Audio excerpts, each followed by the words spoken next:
On this episode of Newt's World, the high standards set for modern American parenting are unrealistic and setting parents and our kids up to fail.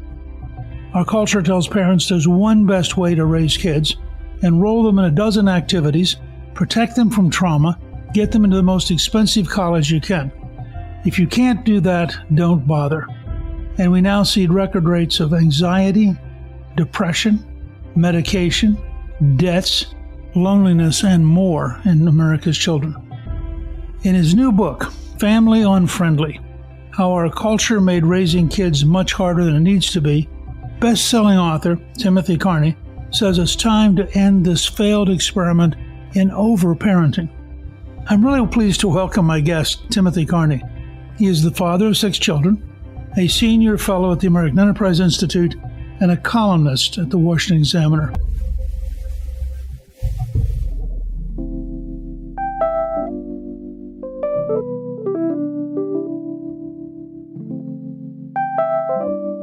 Tim, welcome and thank you for joining me on Newt's World. Thank you for having me. You and your wife, Katie, have 6 children. In your book, you wrote that, quote, childhood anxiety is a result of helicopter parenting. What does that mean? So with helicopter parenting, you can mean a couple things, but just the image of the parent hovering literally or figuratively over the child. When I was a kid, we played Little League. I rode my bike to the field. My parents came to a couple games if the weather was nice, and they thought that that was the nicest thing to do on a Friday night. That's out the window now. It's intensive, expensive travel sports where you're in Delaware for a field hockey tournament every other weekend. It's cracking the whip on homework every night and hiring tutors. It's also, when they're little, a constant fear that there's some kidnapper, well-trained kidnapper with a getaway car around every corner.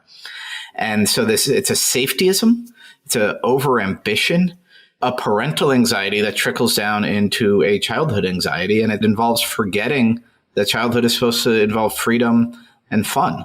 And it really started in the upper middle class, this over-parenting, but it's trickled down to the middle class and the working class. And so it's driving down birth rates.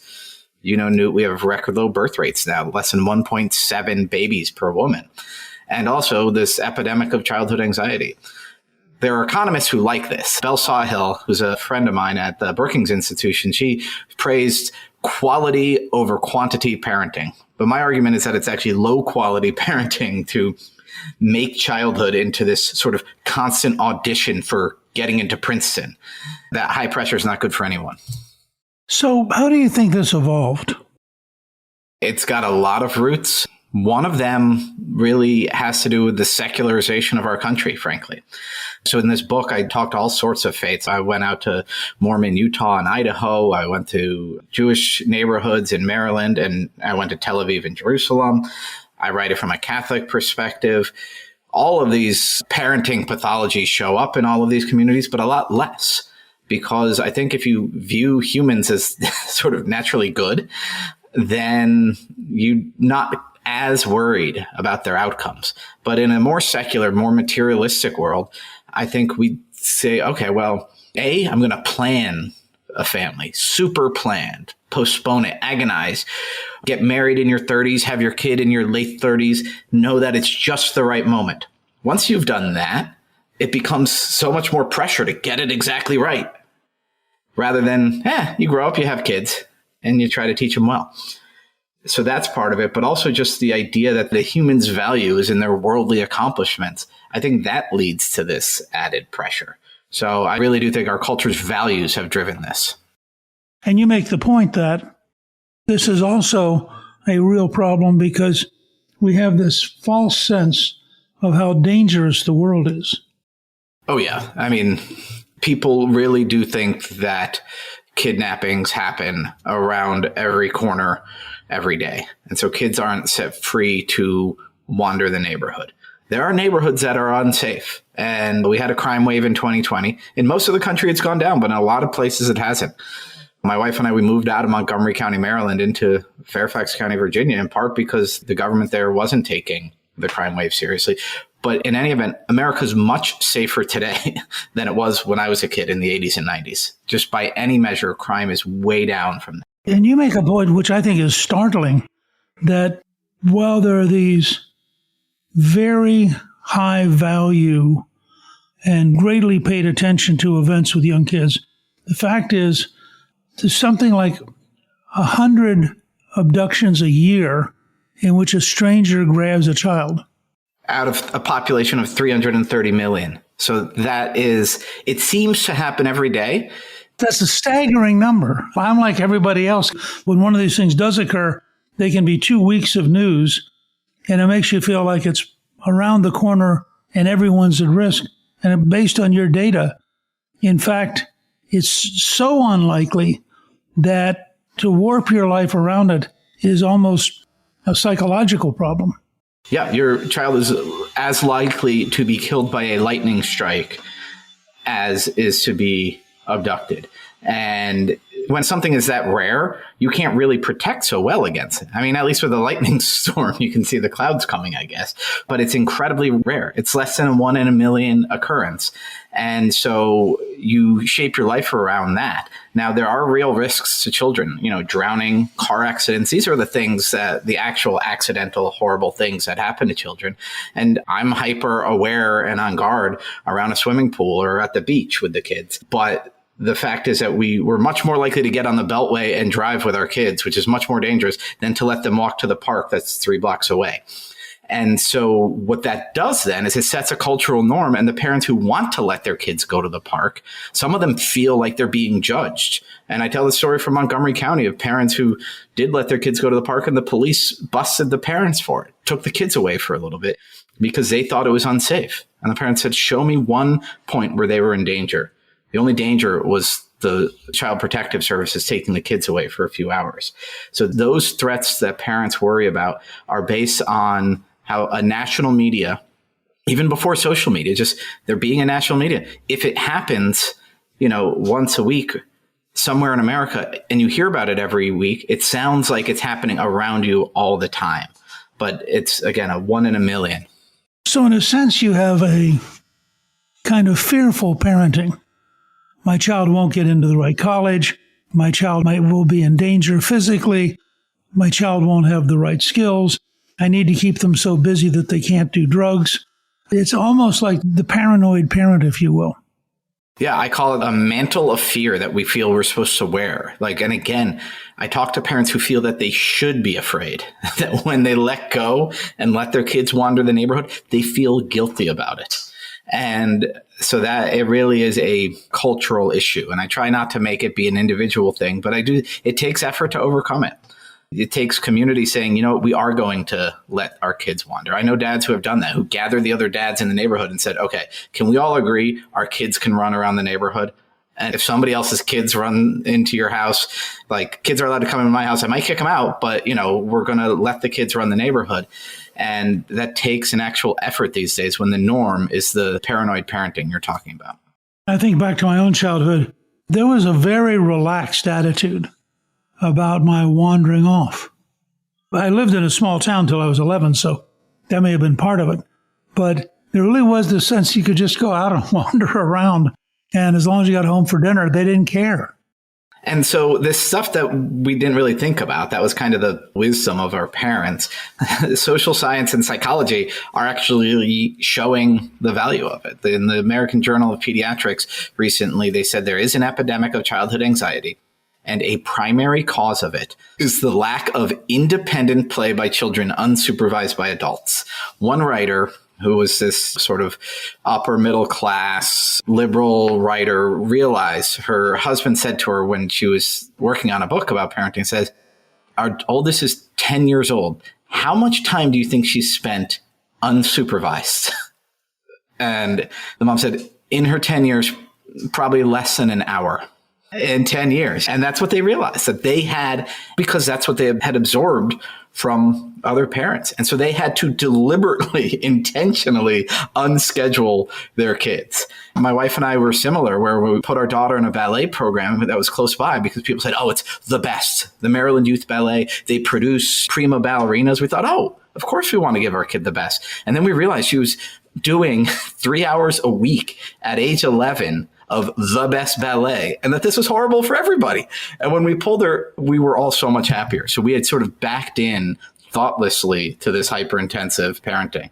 How much of that relates also to an underlying fear that if I don't keep you scheduled, you'll end up either doing drugs or in some way getting into trouble?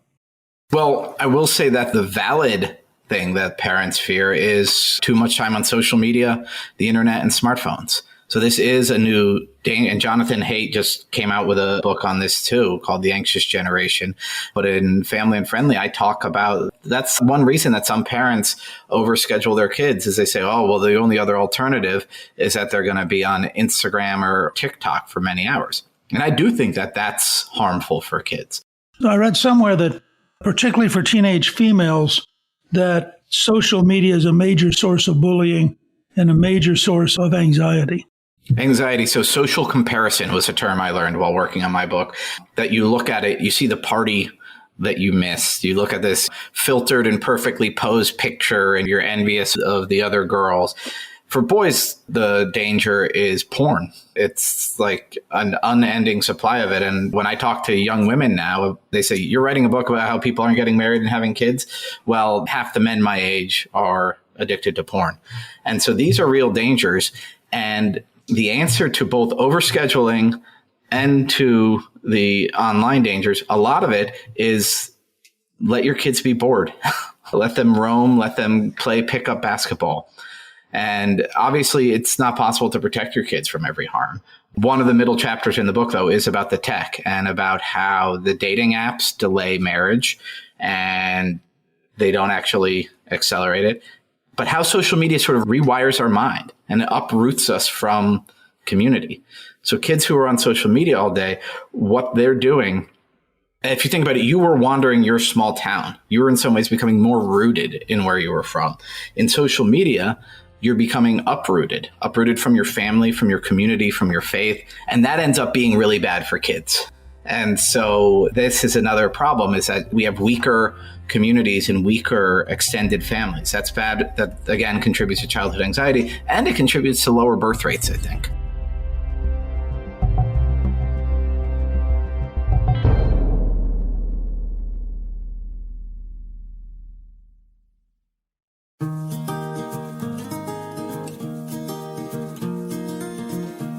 You talk about the baby bust, and you trace it all the way back to 2008. What is it and why did it start? So in 2006 and 2007, my wife and I, we had our first kid in 2006. There was a lot of babies born, 4.3 million babies. In 2007, there were more babies born than even at the peak of the baby boom. The total fertility rate, which is the most common birth rate you hear, was at 2.1, which is the replacement level. That's what would keep a population stable over time. Since then, it's dropped every year, down from 4.3 million babies down to 3.6 million babies, from 2.1 birth rate down to below 1.7 birth rate, basically every single year. When it first started, people said, oh, it's a great recession. People can't afford to have kids. But then the economy started to improve and the birth rate kept falling. In 2019, before the pandemic, we had the best economy in my life and the lowest birth rate in my life. And so it's hard to pin it just on the economy. We talked about tech. The iPhone came out in 2007 and the baby bust started the next year. That might be a coincidence. It might not. Obviously, it's a problem too. Not everybody believes it's a problem. And in my book, I talk about the economic problems, the social problems, and how it reflects a sort of failure of our society to support families. We sort of think, okay, have kids, but they're all your own. You know, don't bug the rest of us. Don't let them make noise at the restaurant and don't bring them on the airplane. And don't expect us to accommodate parents. I think there's a lot of reasons to be upset about the baby bust. And do you think it's likely to continue? Yes, because it's all self-reinforcing. When people have fewer kids, that results in people having fewer kids. This is true for a lot of reasons. One, you look in a place like South Korea, which has the lowest birth rate in the world.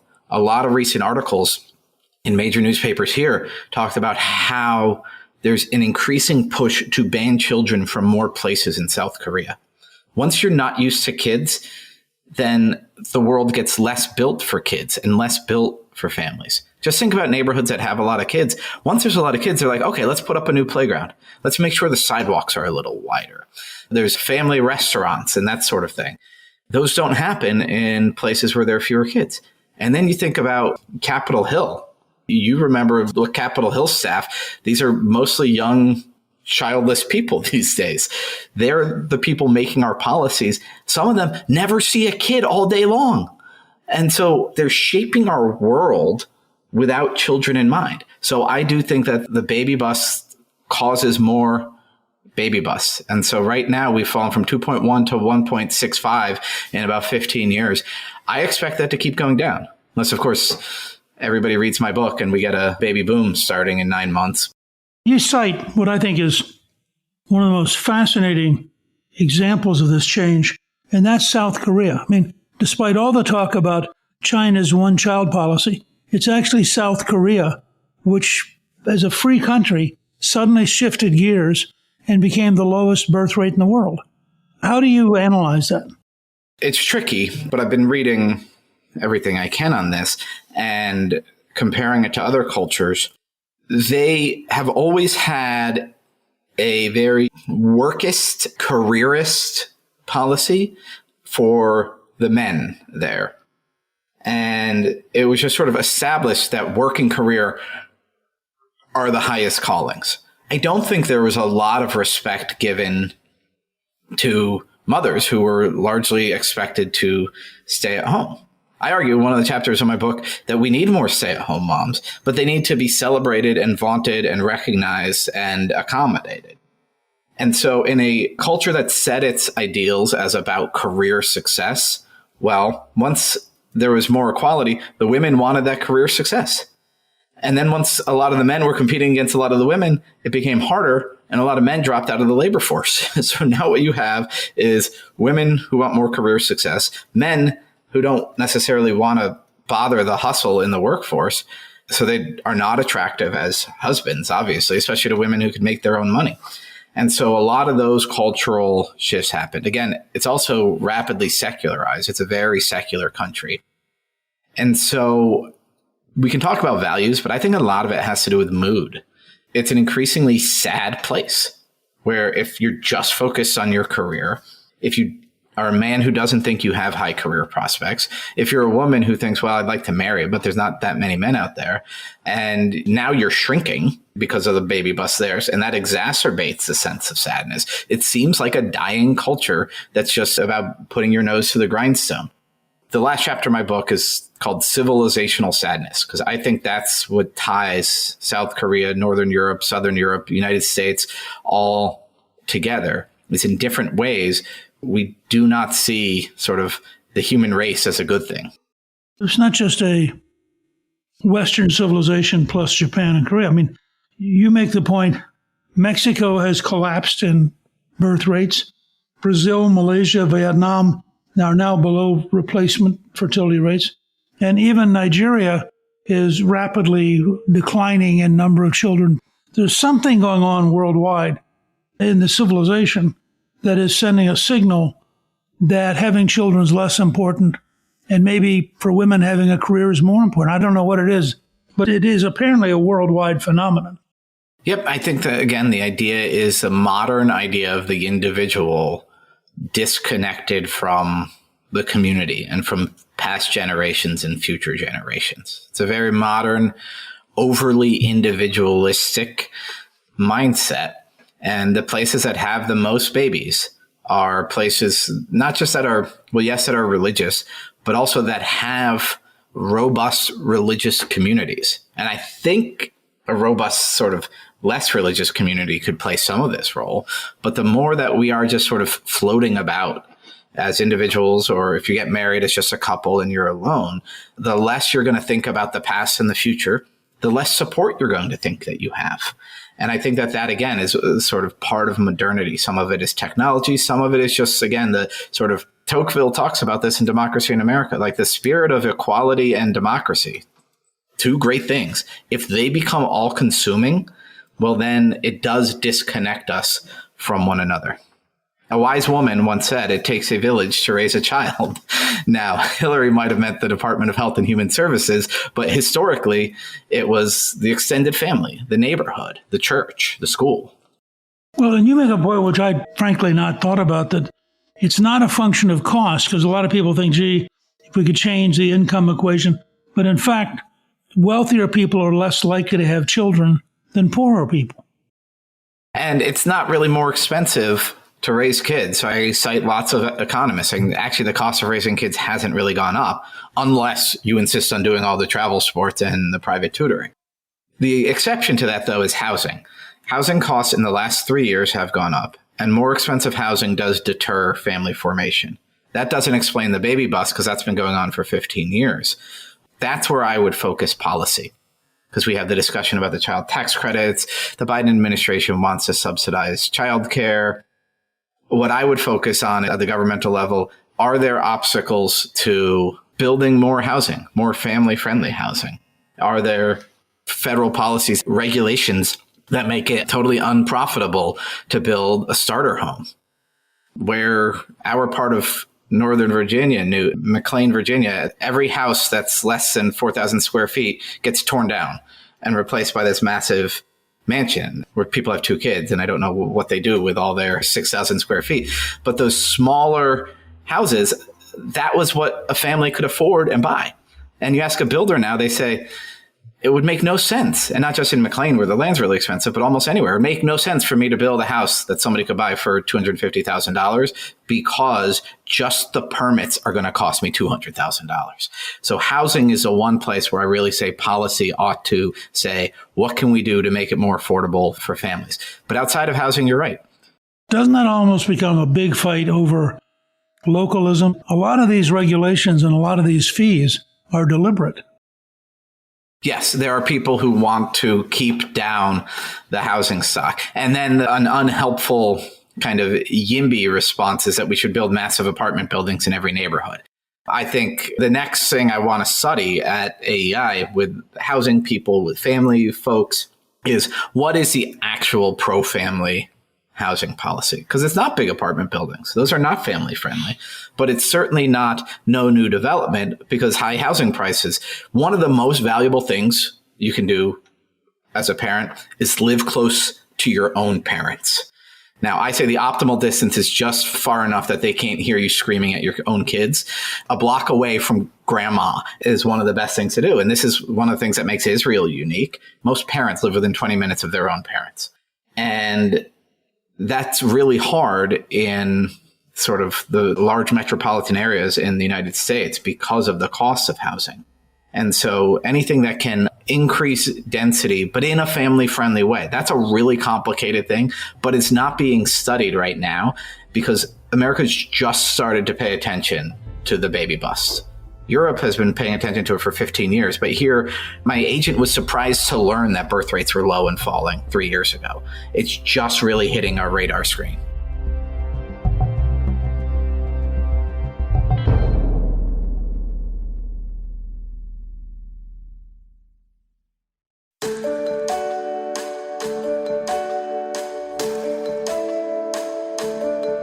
You know, it's interesting, when I was Speaker of the House, we did a lot of work with Jimmy Carter and Habitat for Humanity. And when the Republicans decided to have their convention in 1996 in San Diego, we thought, that's terrific. We will go out and we will build a Habitat for Humanity house. Well, the cost of the permits in San Diego was greater than the total cost of the house in Georgia. And that was for a Habitat for Humanity house. There was no like charitable exemption or poor people exemption. It was unbelievable how much they charged, and I've never gotten over it. 2 other things, though, that are fascinating that you bring up. One, and I did not know this, but you make the assertion that there's been a gap in childbearing between conservatives and liberals at least since the early 1980s. Yeah. So some of that gap is due to the fact that conservatives are more religious, but even controlling for religion. I'll say most of it is due to religion, but there's even some left over, even if you control for religion. There's even some conservatives outbreeding the libs, as you could say. And some of the baby buses due to the fact that young women are more likely to be liberal today than they were 15 years ago and 30 years ago.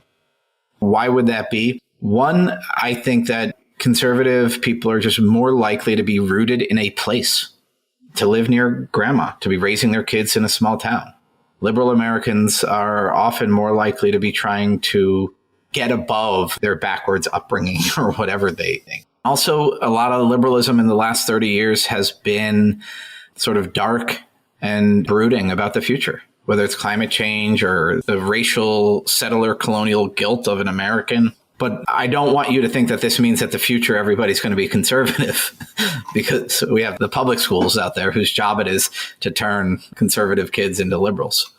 I used to teach environmental studies and taught in the Second Earth Day back in 1971.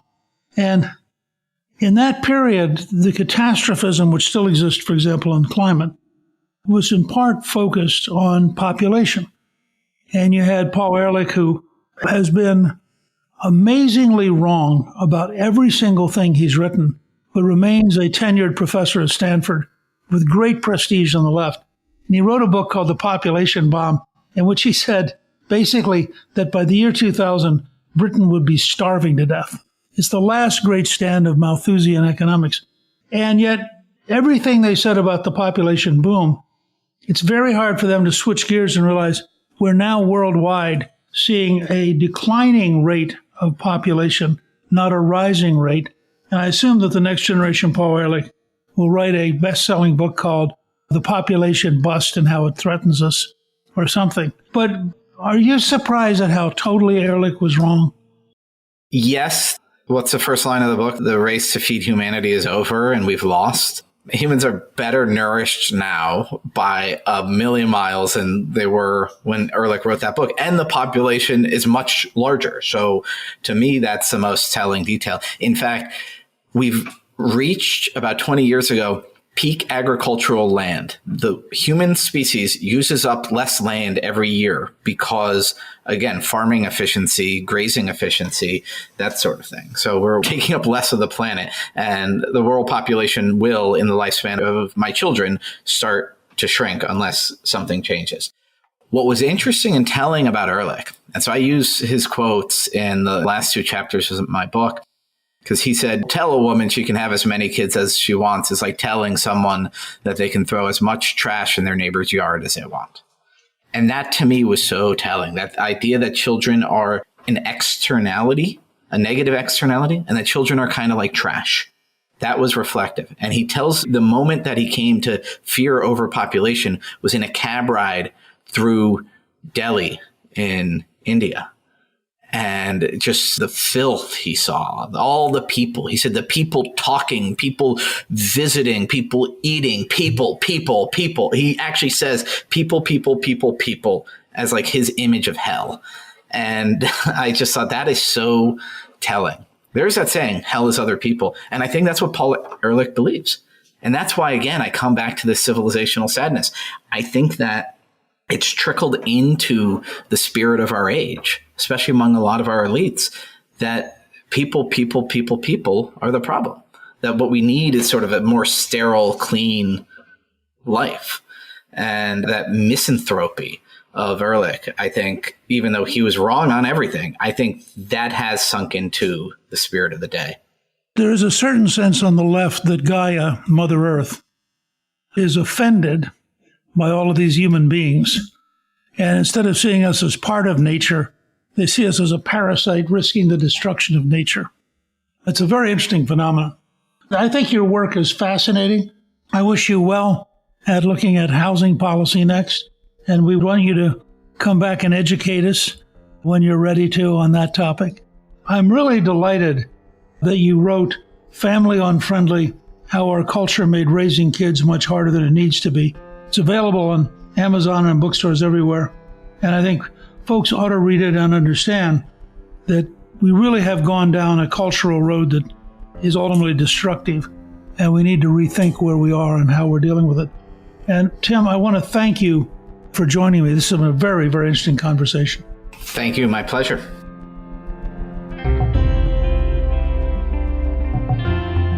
Thank you to my guest, Timothy Carney. You can get a link to buy his new book, Family Unfriendly, on our show page at newtsworld.com. Newt's World is produced by Gingrich 360 and iHeartMedia. Our executive producer is Garnsey Sloan. Our researcher is Rachel Peterson. The artwork for the show was created by Steve Penley. Special thanks to the team at Gingrich 360. If you've been enjoying Newt's World, I hope you'll go to Apple Podcasts and both rate us with 5 stars and give us a review so others can learn what it's all about. Right now, listeners of Newt's World can sign up for my 3 free weekly columns at gingrich360.com/newsletter. I'm Newt Gingrich. This is Newt's World.